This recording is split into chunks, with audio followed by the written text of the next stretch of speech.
There's a moment in Season 5 when Rick's group first sees Alexandria's gates. Real gates, metal, solid, tall enough to block out the worst of what the world has become. Aaron is standing there, smiling, genuinely welcoming them in. And the camera catches something easy to miss. The gate is already open, not forced, not broken through, opened from the inside by someone who believed that what was coming through deserved to be let in. That image has stayed with me across every rewatch because it's the same image The Walking Dead keeps returning to, over and over, in different forms. A gate, a door, a welcome extended to strangers. Communities begin with that gesture, every single one of them. And communities end, in this universe, with a version of the same moment, when something gets through that the gate was supposed to stop. Tonight, let's ask why that keeps happening, and whether it ever has to. Think about the list. Not in a dry, encyclopedic way, but just sit with it for a moment. The way you'd sit with the list of people you've lost. The Atlanta Camp, Season 1. Herschel's Farm, Season 2. The Prison, Seasons 3 and 4. Terminus, briefly but devastatingly. The Hilltop, the Kingdom, Alexandria in various states of partial destruction, and the Commonwealth, the biggest and most sophisticated of them all, nearly collapsing in on itself in Season 11, under the weight of everything it had quietly reconstructed from the old world. Every community the franchise has introduced, every home built with hope and work and the specific human stubbornness that refuses to stop trying to make something safe. Every single one of them falls, fractures, or is fundamentally transformed by violence. Not metaphorically, structurally. Each one is altered beyond recovery at least once, and most are eventually abandoned or absorbed into something different. And what's striking, if you watch for it, is that the pattern is never the same on the surface, but always the same underneath. The Walker herd that takes the Atlanta camp in the Season 1 finale wasn't just an external attack. The camp had been organised in a way that left it exposed, with watch routines that couldn't handle that kind of scale, with trust structures that hadn't been built to absorb that kind of stress. The governor's assault on the prison in Season 4 didn't succeed just because of military superiority. It succeeded because the prison's internal fractures had weakened it in ways the governor could exploit. The collapse is always partly from outside. It's always also partly from within. This is the pattern the franchise has been running since its very first season, and it's never stated directly. No character sits down and says, every community we build will fall because of the same three conditions. The show just keeps demonstrating it, one community at a time, trusting the audience to eventually see what's being repeated. Our motif for tonight is the open gate. Each community in this universe begins with an act of trust. A gate opened, a door left unlocked, a welcome extended to people whose full nature the welcoming community doesn't yet understand. Alexandria's gate opened for Rick's group in Season 5.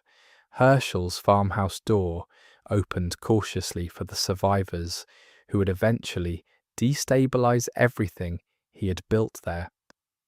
The Terminus sign at the end of Season 4, promising sanctuary and community and a safe place to rest, opened by people who had already decided that whatever came through would become a resource rather than a neighbour. The open gate is the founding gesture, and in most cases, the vector of destruction, not because trust is wrong, but because the communities built around a single act of trust have never quite figured out what trust actually requires to sustain itself. Is the franchise pessimistic about community? That's the question I keep sitting with, and I want to hold it open rather than answer it too quickly. Because the other possible reading, the one I find more interesting, is that The Walking Dead is not pessimistic about community as such. It's pessimistic about specific kinds of communities, and it keeps showing us the same kinds failing in the same ways because it's pointing at something. Not saying it can't be done, saying, not like this, look at what you keep doing, not like this. That's where our theory begins, and the first place to look is at what every fallen community actually had in common. Not on the surface, but in the structure underneath the surface, in the decisions made before the walls went up about who would control the gates and what the community would be willing to believe about itself. Let me walk you through what all of these communities share. Not the obvious things, not walls, not watch schedules, not the specific horror of the Walker threat, the structural things, the things that were true of Herschel's farm and Woodbury and the prison and Terminus and Alexandria and the kingdom and the hilltop and the Commonwealth, every one of them, at the moment of their highest hope and their eventual fracture. First, a founder whose vision of safety was also a vision of what the world was allowed to be. Every community in this universe was built around someone's grief. Not literally, not always obviously, but structurally. Herschel's farm was built around Herschel's refusal to accept that the people he loved in that barn were gone. His ideology of preservation, his belief that the old rules still applied if you held on to them with enough faith. The governor built Woodbury around his need to maintain the performance of civilization, which required that certain truths about what he was doing stay hidden. Rick's group built the prison around a belief that the right defences correctly maintained could hold. A belief that hardened into a kind of rigidity that left the community unable to absorb the shock of the flu outbreak's internal disruption. Deanna Monroe built Alexandria around a vision of normalcy sustained by selective blindness to the reality just outside the walls. Every founding ideology was, at its core, a form of grief, what the founder most needed the world to still be, what they were not yet ready to let go of. And that founding grief, however understandable, becomes the community's brittleness. The thing that held the community together is exactly the thing that shatters it when the world forces a confrontation with what the founder couldn't look at. The barn breaks. The prison walls fall. The tribunal collapses when the secret at the center of the community's founding story is finally exposed. Second, a leader whose authority was not genuinely accountable to the community it led. This one is so consistent it becomes almost predictable. The governor had a council in Woodbury, but it was advisory at best and decorative at worst. His decisions, including the most catastrophic ones, were never genuinely subject to meaningful challenge. Deanna had a vision for Alexandria's future, but no mechanism for correcting it when the vision stopped matching the reality her community was living in. Even Rick, whose intentions were genuinely good, functioned at Alexandria in the early seasons in a way that repeatedly outpaced the community's capacity to consent to what was happening to it. The prison council, which came closest among all the franchise's governance structures to genuine distributed authority, still couldn't prevent the flu outbreak from being handled by a unilateral decision that fractured the community's trust. Leadership without real accountability is the second condition. It's present in every major collapse. Third, an inside/outside binary, so sharp that it eventually made the community as dangerous as the world outside its walls.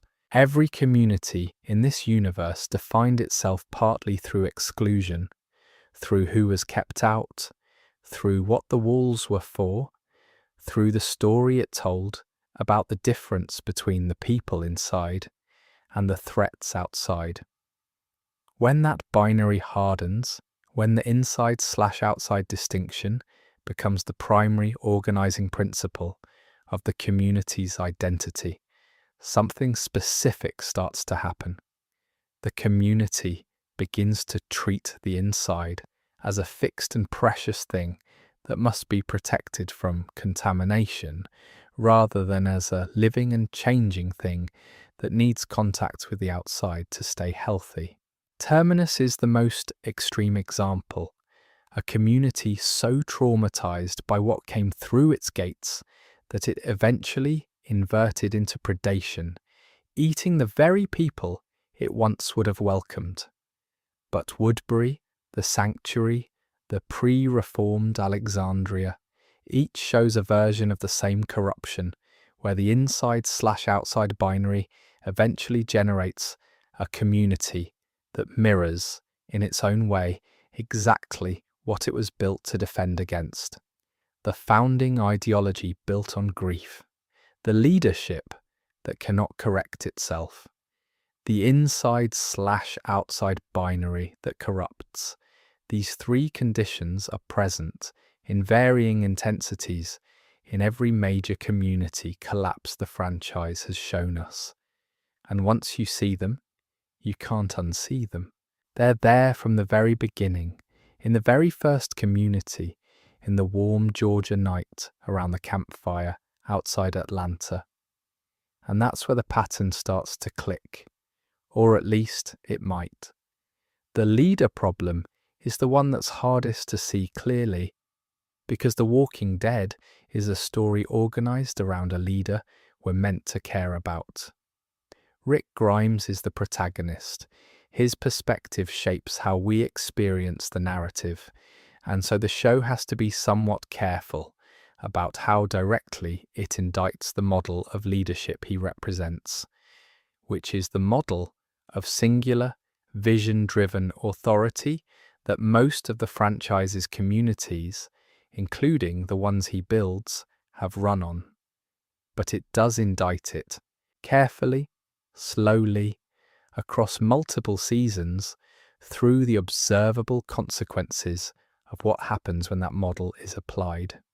Look at the governor, a man who understood, with genuine sophistication, what people needed to believe, who maintained Woodbury's sense of order and safety through a combination of theatrical normalcy and absolute information control. He was not stupid. He was not even entirely without care for the people he led, in the specific way that possessive leaders can care for the thing they're possessing. But his authority was not accountable. There was no mechanism inside Woodbury for correcting his decisions. When his obsession with the prison group eventually consumed him, when personal vendetta became community strategy, there was no one inside Woodbury capable of stopping him. His intelligence and his blindness operated without checks, and the community paid for that in blood. Deanna Monroe is a different kind of example, and I find her more interesting than the governor in some ways precisely because her failure is less cartoonish. She was a congresswoman before the world ended. She understood democratic process, deliberation, the structure of accountable governance. She built Alexandria with those instincts: community meetings, a council structure, a genuine belief that the people inside the walls should have a voice in what happened to them. And yet her authority still wasn't genuinely correctable, because the vision she was operating from, that Alexandria could maintain normalcy, that the outside world's full horror could be kept at bay through careful management, was not a vision that could be challenged without challenging Diana herself. When Rick's group arrived and the gap between Alexandria's self-understanding and the actual world became impossible to ignore, the community didn't have the structure to absorb the revelation. It had Diana, and when her model failed, there was nothing underneath it. Rick himself, and I want to be careful and fair here because his arc is genuinely complex, exhibits the same structural problem in a different register. When he arrives at Alexandria in Season 5 and quickly reads the community's vulnerabilities, his response is to begin quietly and then loudly, positioning himself to take control of the correction. His instinct is right. Alexandria is genuinely vulnerable in ways the Alexandrians can't see clearly. His approach, moving faster than the community's consent, making decisions that the community hasn't authorized, eventually producing a gun in a community meeting as a kind of punctuation mark, nearly destroys the trust that could have made Alexandria stronger. He confuses the urgency of what he can see with the authority to act on it unilaterally. And the show is honest about this. It shows us the Alexandrians' fear and their valid objections. It shows us Pete's death and what it costs the community's sense of itself. Rick is not the villain of this sequence, but the model of leadership he defaults to, singular, vision-driven, correctable only by crisis, is the model that has failed every community in this universe. The loneliness of founding is what I keep thinking about when I sit with this. The person who builds the wall carries the weight of what's outside it, and that weight, the responsibility for everyone inside, the knowledge of every threat the walls are keeping back, the impossible calculus of who to let in and who to turn away, tends to consolidate in the founder rather than distributing across the community. Because sharing that weight requires trusting people with truths that might frighten them into exactly the kind of panic the walls were built to prevent, and so the founder carries it alone. And alone, they eventually make the mistake that the community can't survive. What if the leader isn't the solution to the community problem? What if the leader, the singular, visionary, authority-concentrated leader, is also, structurally, always already, the primary cause of it? That's the question the franchise keeps quietly asking, and it takes until the Commonwealth arc in Season 11 to show us what the fullest version of that question looks like at scale. Herschel Green kept his wife in the barn, his neighbours, people he had known, really known, in the way you know people when you've lived beside them for decades.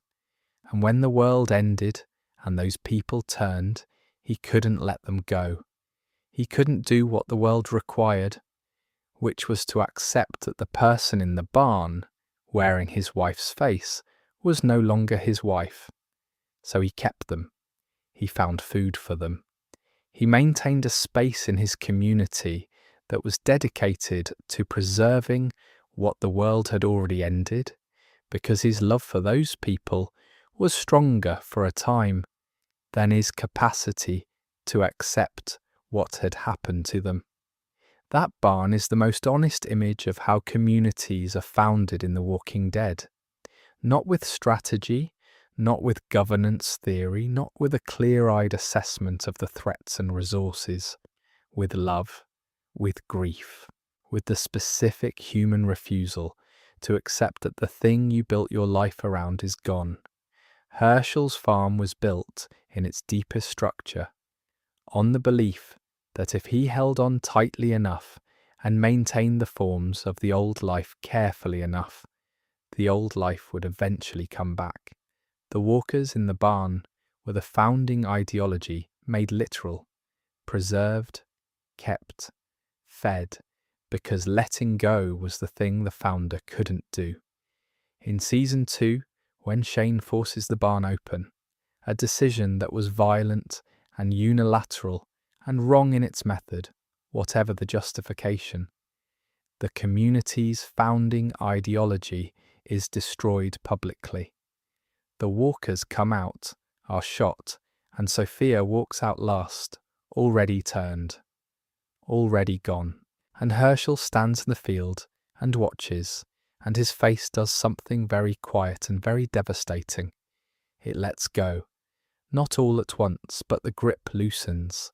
The thing he had been protecting was gone, and had been gone. And the barn had been the structure of his refusal to know it. The farm can't survive what the barn reveals. Not immediately. The group stays through the winter. But the barn sequence ends something that can't be rebuilt. Rick and Shane's conflict, which has been building across all of season 2, reaches its terminal point shortly after. The community disperses. The farm falls to a walker herd that night, and everyone scatters into the road. Here's what I find worth sitting with. The barn wasn't just Herschel's failure. It was his love, expressed in the only form available to him at that moment. You can't condemn a man for refusing to shoot his wife.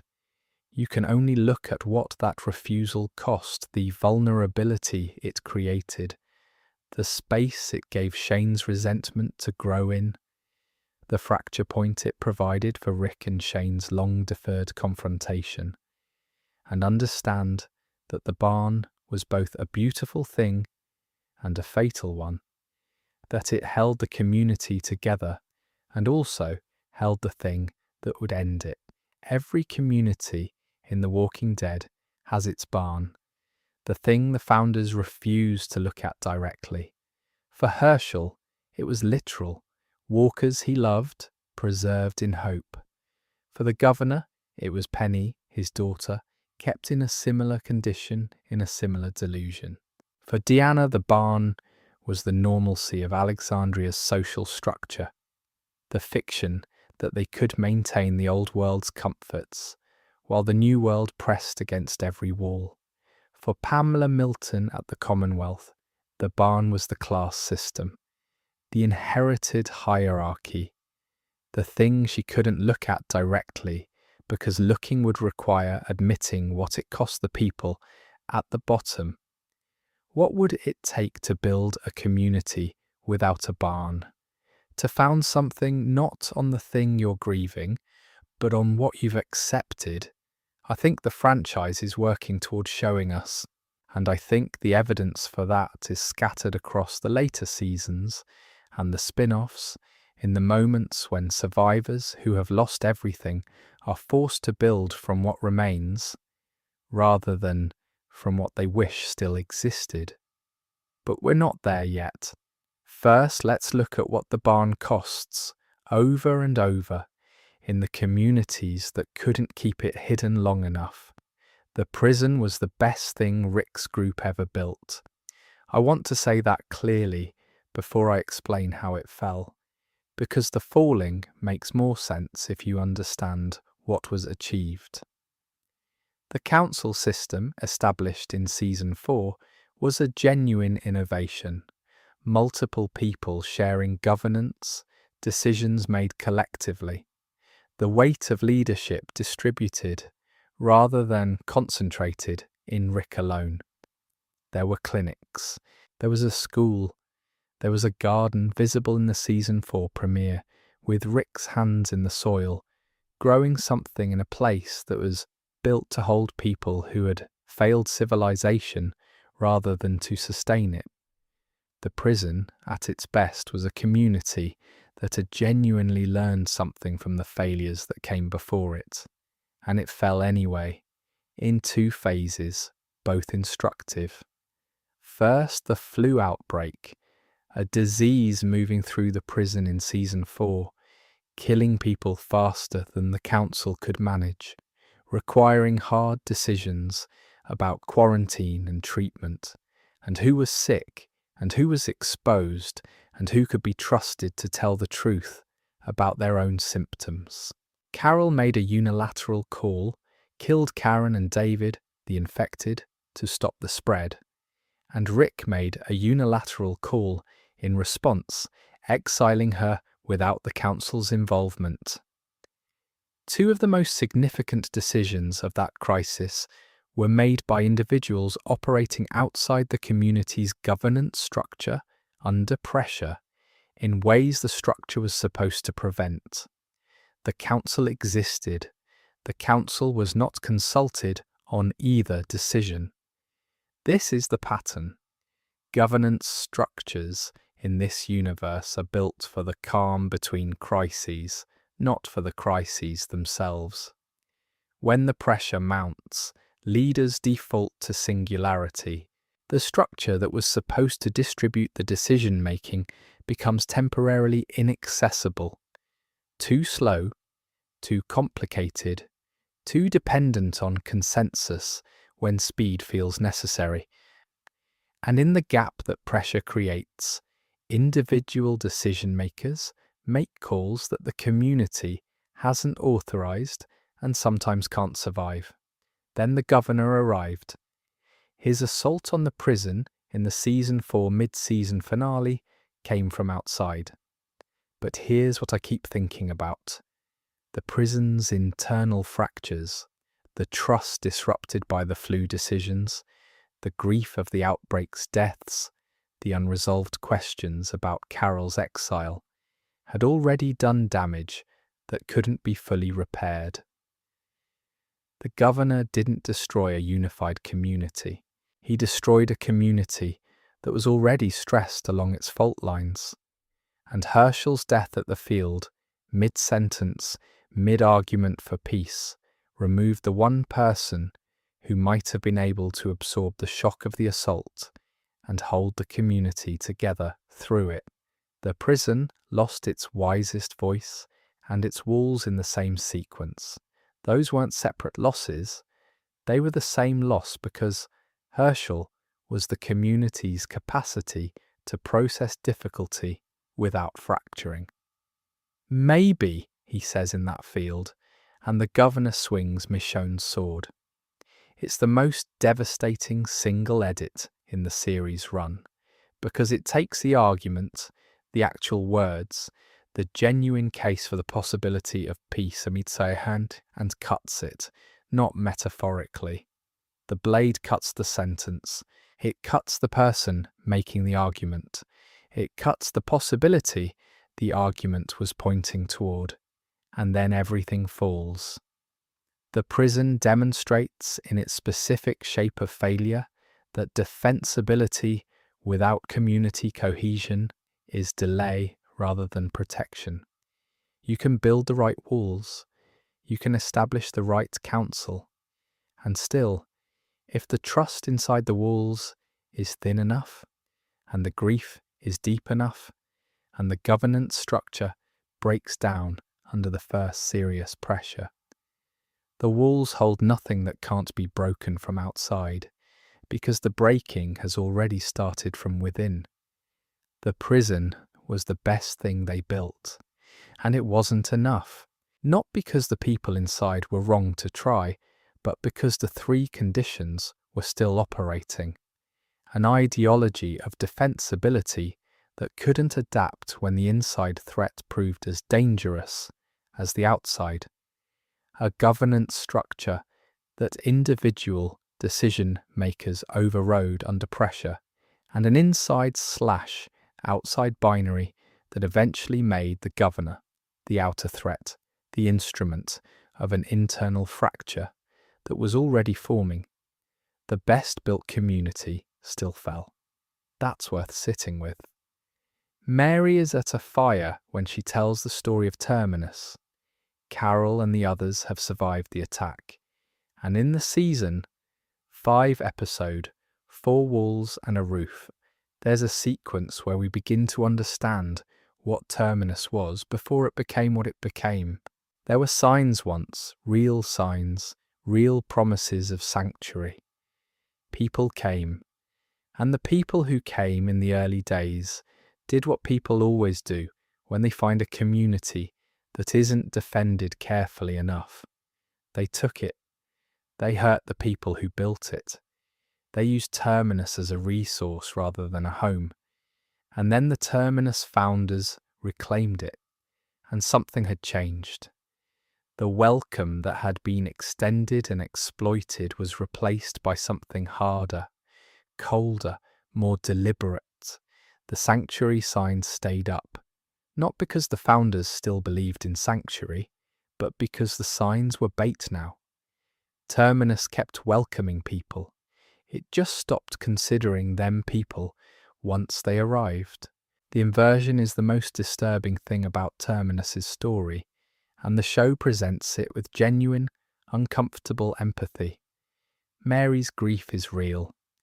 The original loss, the violation of the community they had tried to build, was real. The decision to invert, to become the predator rather than the prey, was made by people who had genuinely suffered. And the suffering doesn't justify the cannibalism, but it explains the architecture of the decision. A community traumatized by an inside/outside binary that had been violated chose to turn that binary into a weapon. They would control who came through the gate. They would use the gate as a trap. They would never be the ones who were inside and defenseless again. Terminus is what every community in this universe risks becoming if the trauma of external threat is allowed to restructure the community's fundamental relationship with strangers. When the inside/outside binary becomes the primary organizing principle of your survival, when strangers are not potentially community members, but threats to be managed or resources to be consumed, the community has inverted. It has become, in the most structural sense, the thing it was defending against. The walkers operate by the same logic. See something moving, approach it, consume it. Terminus had become, in its own way, a kind of human herd. What would it take to not invert? What would a community need, structurally, psychologically, in its leadership and its governing ideology, to survive being violated without becoming what violated it? The franchise doesn't offer a simple answer, but the communities that manage it best are the ones that maintain some kind of permeable relationship with outside, where strangers are still fundamentally potential neighbours rather than potential threats. Alexandria manages it imperfectly, at great cost, across multiple near collapses. Maggie's Hilltop manages it somewhat better, because Maggie's leadership instinct is alliance building rather than wall building. But Terminus shows us the terminal case, the community that travelled so far down the inside/outside binary that recovery was impossible from inside. How many other communities in the Walking Dead universe made the same mistake in less extreme forms? Woodbury excluded the people outside its walls from moral consideration, which is a version of the same move. The sanctuary demanded tribute that required treating the tribute payers as less than fully human. The Commonwealth constructed class hierarchies that effectively made some of its own residents inside the inside, with full moral weight, and others outside the inside, expendable when necessary. The inversion that Terminus displays in its most extreme form is present in diluted versions in nearly every community the franchise has shown us. Terminus is the warning, and it's a warning that most communities in this universe demonstrate in milder form that they haven't fully heard. Alexandria is still standing. That's worth saying out loud, because after everything, after the wolf attack in Season 6, after the Saviour's occupation, after the Whisperer War and the Commonwealth Arc, and all the collapses and rebuilds and near falls across 6 seasons of story, Alexandria is still there. It's different. It's been through enough that the word still carries a lot of weight. But it persists, and the franchise's longest surviving major community is a test case for whether communities can actually learn from failure. And the answer, it turns out, is barely, at tremendous cost, through repeated near destruction that leaves permanent marks. The Alexandrians' original failure is visible from the first episodes the group spends inside the walls in Season 5. The community had built something genuinely functional: organisation, resources, a governance structure, a semblance of normal life. But it had done so through selective blindness. Deanna and her people had survived by not going beyond their immediate area, by not fully confronting what the world had become outside their specific pocket of relative safety. Their walls worked, their watch schedule worked, and their relative success had produced a kind of insularity that the show frames with care, not as stupidity, but as the specific blindness of people who had found a thing that worked and stopped asking whether it would keep working. Rick's group arrives in Season 5 and sees the vulnerabilities immediately. And here's where the pattern gets interesting in its Alexandria form. Rick's response to the community's vulnerabilities is itself a version of the founding leader problem. He begins positioning himself to take control of the correction without waiting for the community to authorize the correction. His instincts are largely right. His methods are largely not. The tension of the Season 5 to 6 arc at Alexandria is the tension between a community's right to govern itself and a newly arrived group's arguably accurate read that the community's self-governance isn't working. There's no clean answer. Both things are true simultaneously. What saves Alexandria, eventually, is not a single leader or a single decision. It's the slow, painful integration of 2 different kinds of survival knowledge: the Alexandrians' organizational capacity and the group's hard-earned understanding of how the world actually works.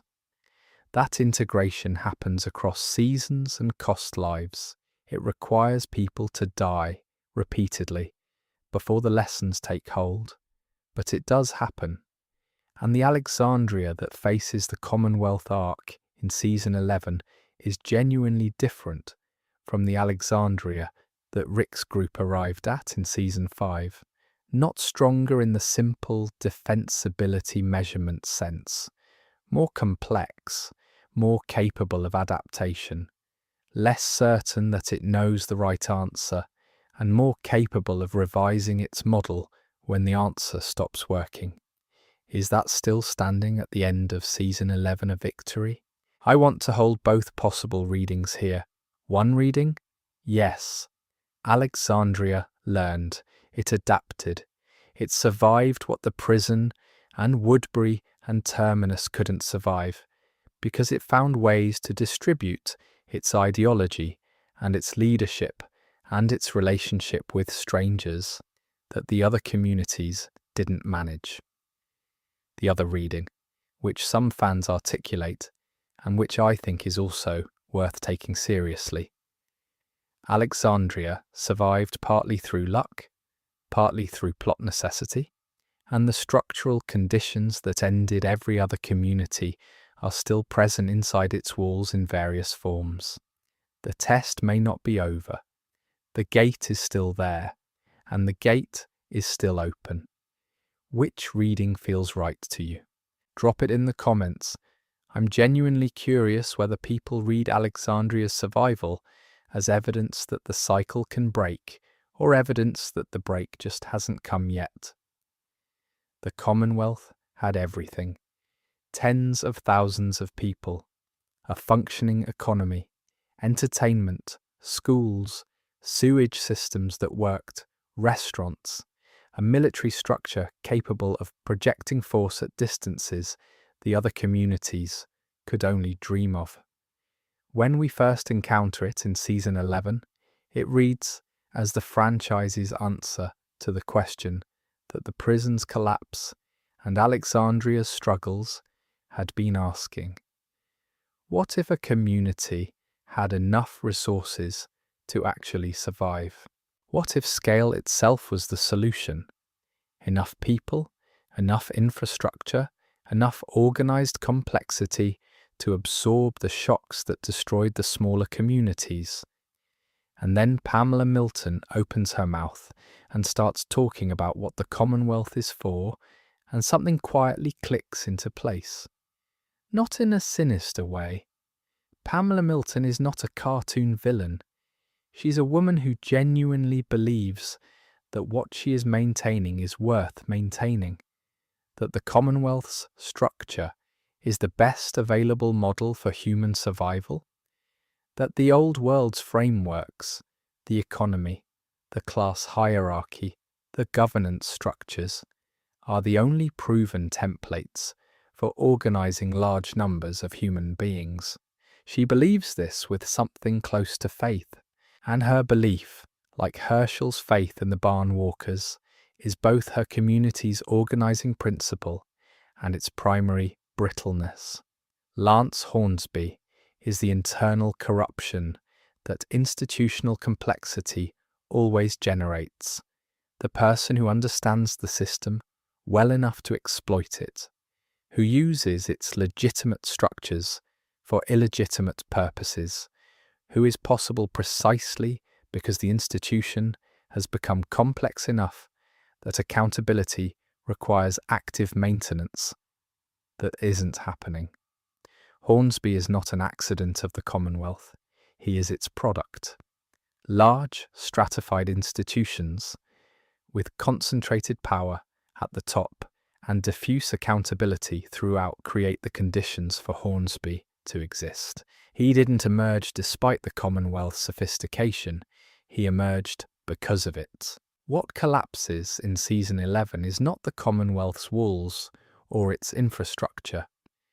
What collapses is the governing lie at its centre, that the old world structures, faithfully maintained, represent the best available model for the new world.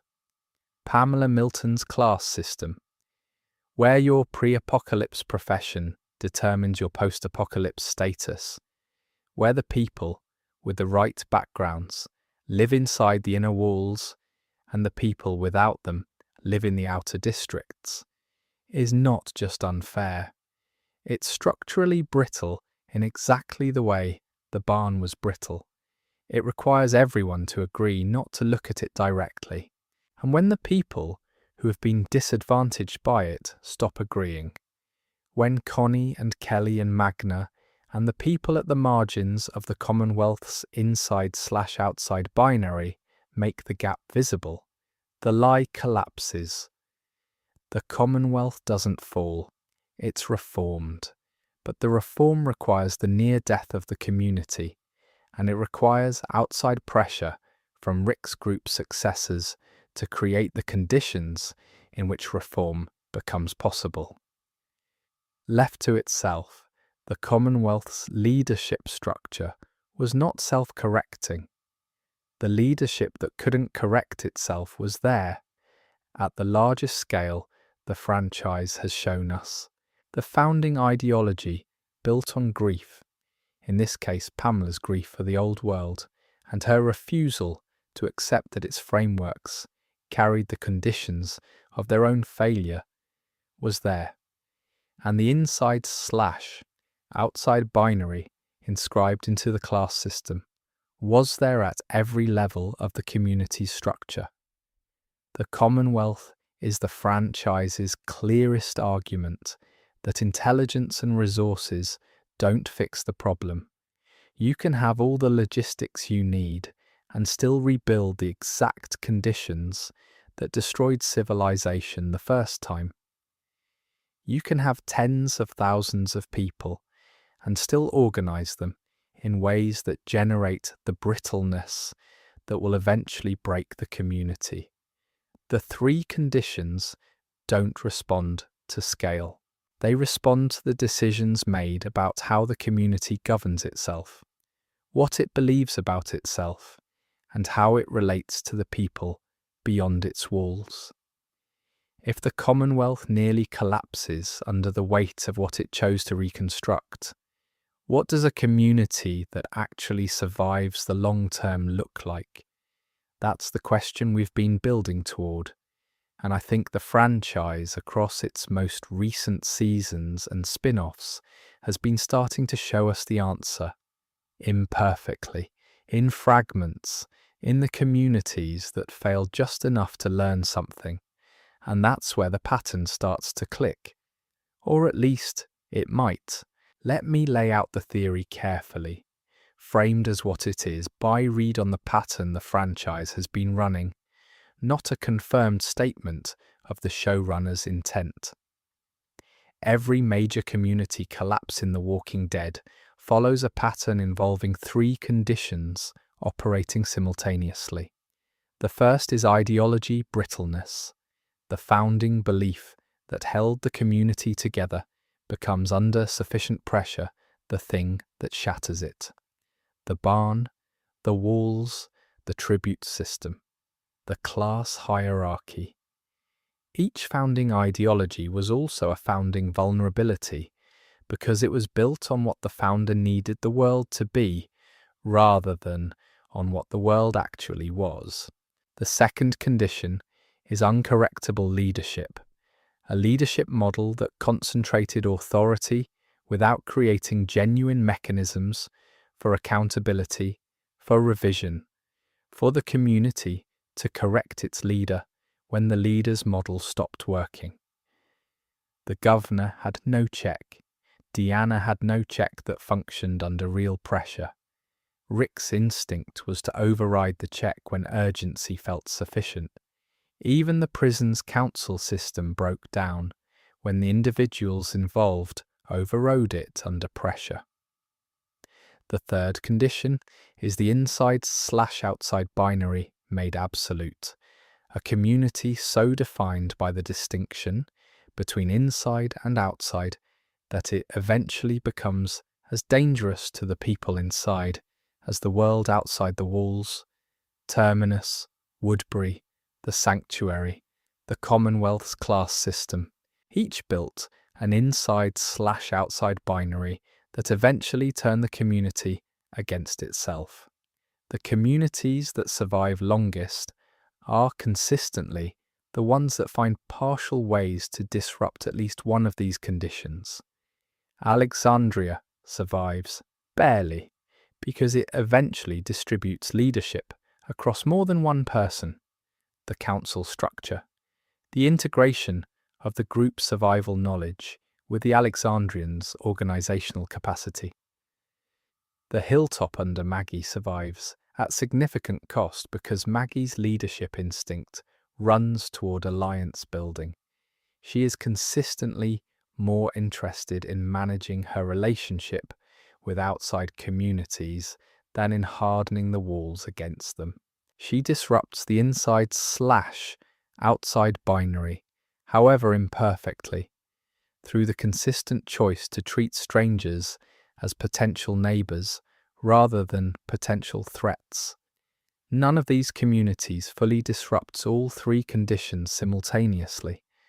That's my theory of why they continue to be stressed, continue to be near destroyed, continue to require repeated near collapse to survive.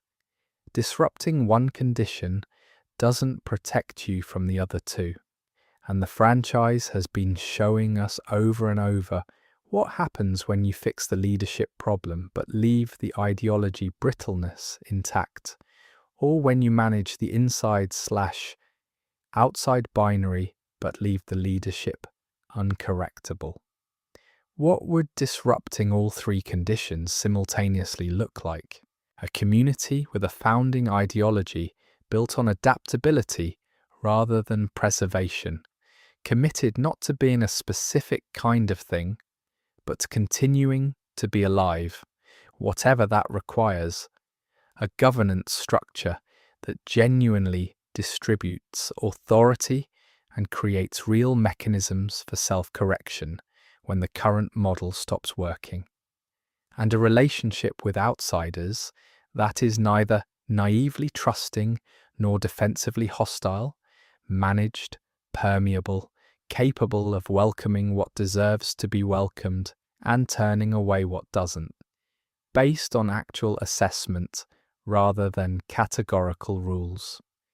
Does that community exist anywhere in the franchise?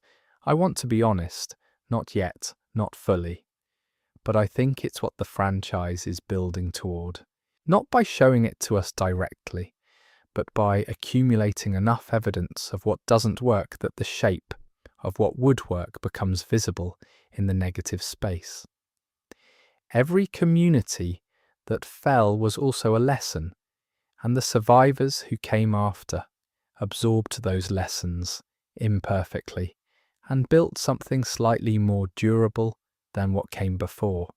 If these three conditions predict collapse, which current community in the franchise is most at risk?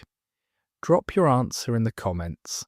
The conversation there tends to go interesting places, and honestly, I don't have a confident single answer. I have suspicions, but I'd rather hear what you see. While the main franchise has been cycling through its community collapses, the spin-offs have been expanding the sample set. And what they show us, consistently, across very different settings and characters, is that the pattern is not culturally specific. It's not a feature of the American communities we spent 8 seasons with. It operates wherever survivors try to build something permanent under these conditions. Fear the Walking Dead's Madison Clark tries, across multiple seasons and multiple communities, to build something that holds. Her approach shifts, her methods evolve, but the underlying conditions recur. A founding ideology shaped by her need to protect her children at any cost.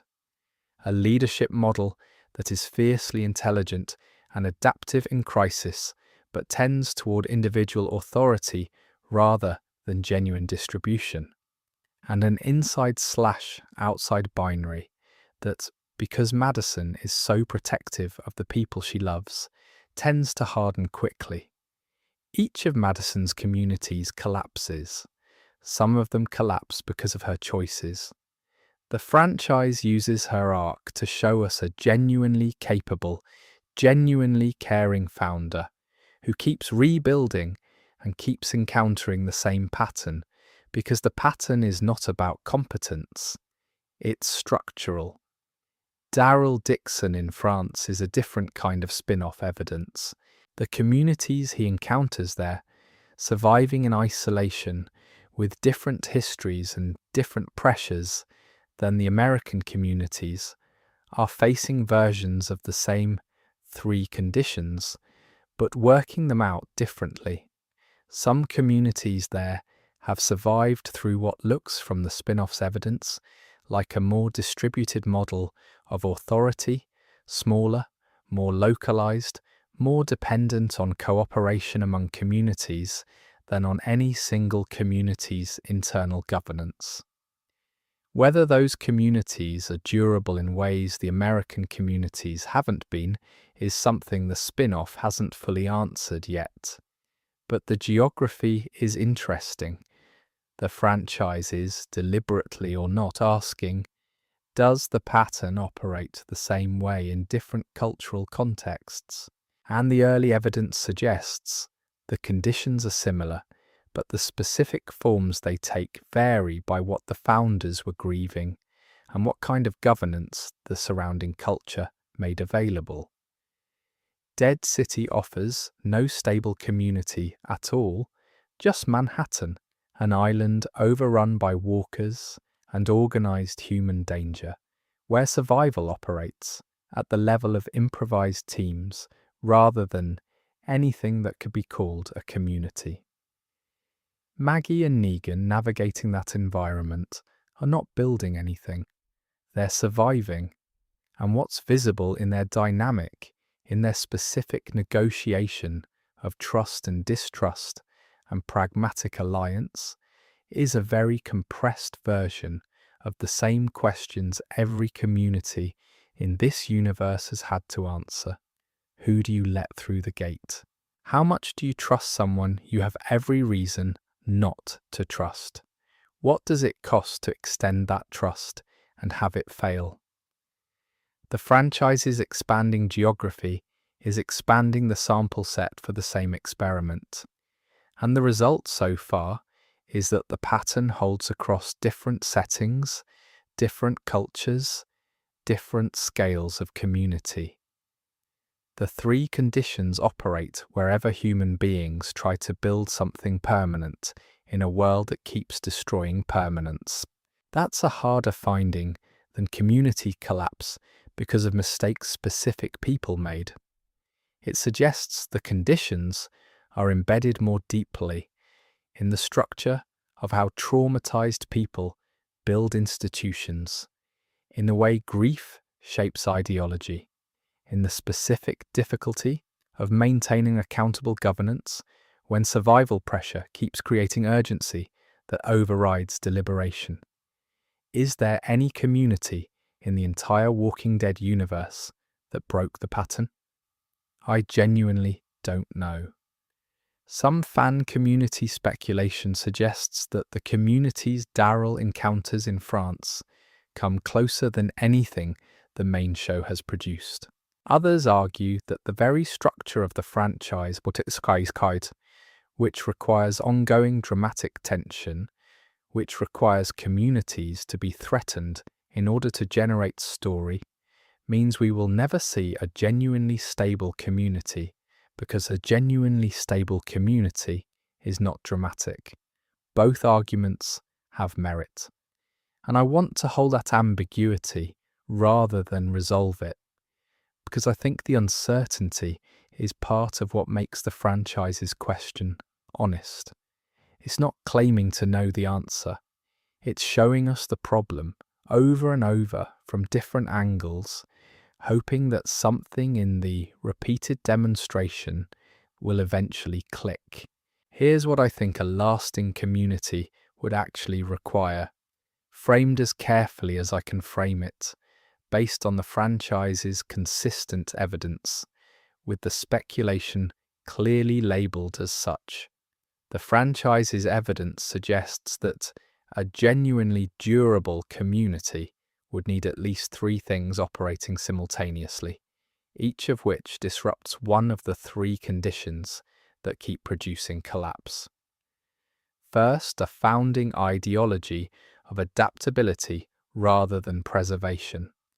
Not a founding belief about what the community should be, but a founding commitment to continuing to revise what the community is in response to what the world requires. This is different from having no principles. It's having a principle that is meta, that governs how other principles are held. Communities built on specific beliefs about how the world works tend to shatter when those beliefs stop matching the world. A community built on the commitment to keep updating its beliefs is structurally different. It has a way to absorb the world's refusals that communities built on fixed ideologies don't. Does any community in the franchise get close to this? Alexandria, in its later seasons, comes closer than it did at the beginning, not because anyone explicitly adopted an ideology of adaptability, but because the serial near collapses burned away enough of the founding ideology that what remained was something more like pragmatic responsiveness. The Alexandria of season 11 doesn't know exactly what it is. That's actually an advantage. Second, a governance structure that is genuinely accountable and genuinely self-correcting, not just formally distributed, but capable of actually overriding individual leaders when the individual leaders are getting it wrong. The Prison's Council was the closest model the franchise has shown us, and it still broke down under pressure because the individual habit of unilateral decision-making under urgency was stronger than the institutional habit of deliberation.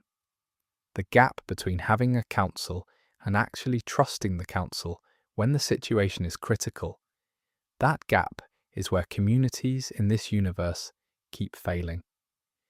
Closing it requires not just structure, but culture, the deep, practiced belief that the structure is for exactly these moments, not just for the calm times. Maggie's leadership at the hilltop comes closer to this than Rick's leadership at Alexandria in my read, because Maggie builds councils and alliances not as organizational decoration, but as functional tools she actually uses. When she needs the kingdom's support, she goes to the kingdom. When she needs information she doesn't have, she finds people who have it. Her leadership is more genuinely distributed, not in formal structure alone, but in practice. Third, a managed relationship with outsiders that doesn't default to categorical rules. Not always trust strangers. Terminus was built by people who tried that and were violated. Not never trust strangers. That leads to the inversion. But something more demanding, a commitment to actual assessment, case by case, person by person, with enough structural support that the assessment can happen without the urgency of crisis overriding it. This is the hardest of the three conditions to meet, because the pressure to default to categorical rules is always strongest exactly when the situation feels most dangerous. The communities that manage it best have both time and structure, time to assess, and a governance structure that doesn't require individual leaders to make the call alone. Every community that fell taught the survivors something about what the next one would need. The losses were also education. Herschel's farm taught them that founding ideology built on denial has an expiration date. The prison taught them that defensibility without community cohesion is delay. Terminus taught them what the inside/outside binary looks like when it's been taken to its terminal conclusion. Alexandria is still learning, and the communities in the spin-offs are learning in their different contexts and languages the same curriculum through the same kind of painful repetition. What if the franchise's entire body of community collapse is exactly that, a curriculum, and the communities still standing are the ones who did enough of the reading to stay alive for the next lesson?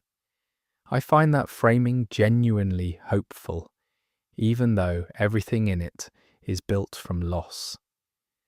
The loss is also the teaching, and the teaching, slowly, is working. Maggie relearned on Herschel's farm. She was there for the barn and what the barn cost. She was there for the farm's collapse in the season 2 finale, for the fire and the scattering and the specific grief of watching the place she grew up turned into ash and walker bait. She carried that into the prison, where she watched the council system try and partially fail, and where she watched her father die in a field, making an argument the governor wouldn't hear. She carried it to the hilltop, where she built something imperfect and fragile and real, and she led it through the Saviour's War, with a grief that never left her, and a pragmatism that the grief sharpened rather than dulled, and she carried all of it to Dead City, to Manhattan, to the ruins, to the specific, impossible problem of working with the man who killed her husband to do something neither of them could do alone. Each lesson is visible in how she leads. The hilltop under Maggie doesn't have a barn. It has instead a consistent pattern of alliance building. Maggie reaches outward rather than inward when the community is threatened, building connections with Alexandria and the kingdom rather than hardening the walls. She has learned from the farm that a community's relationship with outside is the thing that determines whether the inside/outside binary eventually consumes it. She hasn't solved the problem, but she's clearly working on it. Judith Grimes carries something different. The collective institutional memory of every community Rick's group built and lost, received through stories and deliberate transmission rather than direct experience. She has Rick's letters. She has the oral histories of the prison, the Alexandria struggles, the Negan War. She's been raised inside the franchise's accumulated, hard-won knowledge, handed lessons that the people who learned them paid full price for. Whether inherited knowledge functions the same as knowledge earned through direct failure is the question the franchise is building toward with Judith's arc, and it hasn't fully answered it yet. The test will come. It always does.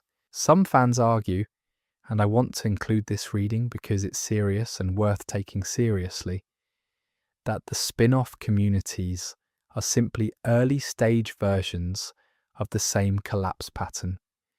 That Madison's communities, the communities Daryl encounters in France, whatever comes next for the franchise's geography, these are not genuinely new models. They're new examples of the same problem, slightly modified by different cultural contexts and different founders' specific griefs. Under this reading, the franchise is cyclically pessimistic. Communities rise, the three conditions operate, communities fall. The knowledge accumulates and is partially transmitted, and the cycle continues at a slightly slower rate, but the cycle continues. I don't know which reading is right. I find myself somewhere in between, believing that the franchise is genuinely moving towards showing us something that partially disrupts the cycle, while also believing that the disruption will never be complete and will never be permanent. Communities in this universe may not last forever. They may not be designed to. What the franchise might be moving toward is not the permanent community, but the community that lasts long enough for the children to grow up, long enough for the next generation to receive the knowledge and begin testing it, long enough for the curriculum to be passed forward rather than lost. If Judith is carrying the lessons of every community that fell, is she smart enough and old enough to use them before the next collapse? That question is still open. The franchise hasn't answered it. And that open question, hovering over everything the later seasons and spin-offs have built, is where the theory lives. Not in certainty about what will happen, in the possibility that the pattern might, with enough accumulated loss and enough transmitted knowledge, finally begin to break. Let's go back to the gate, Alexandria. Season 5. Aaron standing in the gap, smiling, genuinely meaning the welcome. The gate open, Rick's group walking through, exhausted and hardened and carrying everything the road had made of them. That image, at the beginning of tonight's journey, was an image of naive trust. A gate opened because someone believed the right people were coming through. We noted that the gate in this universe is the founding gesture, the act that begins every community, the moment of chosen vulnerability that is also, in every case we've traced, the vector of the community's eventual undoing. Here's what that image looks like now, from the other side of everything we've walked through.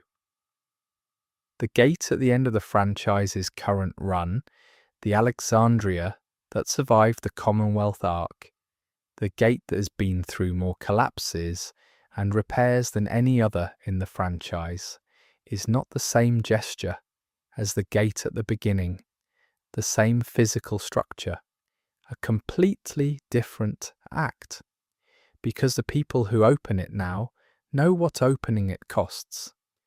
They've paid the cost repeatedly.